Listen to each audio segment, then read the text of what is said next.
And Telugu జర్నలిజంలో కాదు, Indian జర్నలిజంలో is a legend. Right sir. Narendra Modi కూడా ట్వీట్ చేశారు sir. The passing away of Sri Ramoji Rao Garu is extremely saddening. He was a visionary who revolutionized Indian media. His rich contributions have left an indelible mark on journalism and the world of films. Modi గారు చెప్పింది అక్షర సత్యం. అంటే he has revolutionized the world of journalism and indelible impact. ఈ రెండు పదాలు very very accurate and perfect description. Revolutionary జర్నలిజంలో విప్లవాత్మక మార్పులు తెచ్చాడు. ఇండెలిబుల్ ఇంపాక్ట్, తిరుగులేని ప్రభావాన్ని, చెరపలేని ప్రభావాన్ని సృష్టించాడు. రియల్లీ అప్రిషియేట్ మోడీజీ చేసిన tweet exact description of Ramoji Rao. Through his noteworthy efforts, he set new standards for innovation and excellence in the media and entertainment world. Ramoji Rao Garu was extremely passionate about India's development. I am fortunate to have got several opportunities to interact with him and benefit from his wisdom. Condolences to his family, friends and countless admirers during this difficult time. Om Shanti. నాకు తెలుసు, మీకు ఇంకో ఉదాహరణ కూడా చెప్తాను. Film city అప్పటికి ఇంకా కట్టలేదు. సుమన్ కలిశాడు. సార్ నేను యూఎస్ వెళ్తున్నాను సార్ అన్నాడు. ఎందుకు, అప్పటికైనా ఎందుకు అన్నాడు.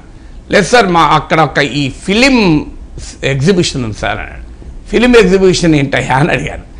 అంటే ఒక ఫిలిం నిర్మాణం ఎండ్ టు ఎండ్, అంటే డబ్బుల చెక్కుతో లోపలికి వస్తే ఫిలింతో బయటికి వెళ్ళాలి. ఇది మా నాన్నగారి ఆశయం సార్. మా నాన్నగారి కోరిక ఏంటంటే చెక్తో లోపలికి వస్తే ఫిలింతో బయటికి వెళ్ళాలి, ఇక మళ్ళీ ఏమీ చేయకూడదు, సెట్టింగ్లు ఉండాలి, every post production, pre production, everything should be there అని. అలాంటి ఎగ్జిబిషన్కు ఉన్నది సార్, అందుకే వెళ్తున్నాను అన్నాడు. నేను అంత డిమాండ్ ఉందా సుమన్ అని అడిగాను. లేదు sir, that's what he wants to do అని. ఆ తర్వాత రామోజీ ఫిలిం సిటీ విజిట్ చేసడానికి వెళ్తే అసలు ఆ రోజు నాకు సుమన్ చెప్పింది గుర్తొచ్చింది. ఒక చెక్తో ఎంటర్ అయితే ఫిలింతో వెనక్కి రావాలి అనే ఆ రామోజీ ఫిలిం సిటీని విజువలైజ్ చేసినటువంటి తీరు సో అన్పారలెల్డ్ కదా. So the credit goes to Ramoji Rao గారు. సో అంత ఒక న్యూస్ పేపర్ జర్నలిజంలోనే కాదు, ఒక మెటిక్యులస్గా ఫిలిం సిటీ నిర్మాణంలో కూడా ఇలా భారతదేశంలో ఇలాంటి ఫిలిం సిటీలు ఎన్నున్నాయి మనకు.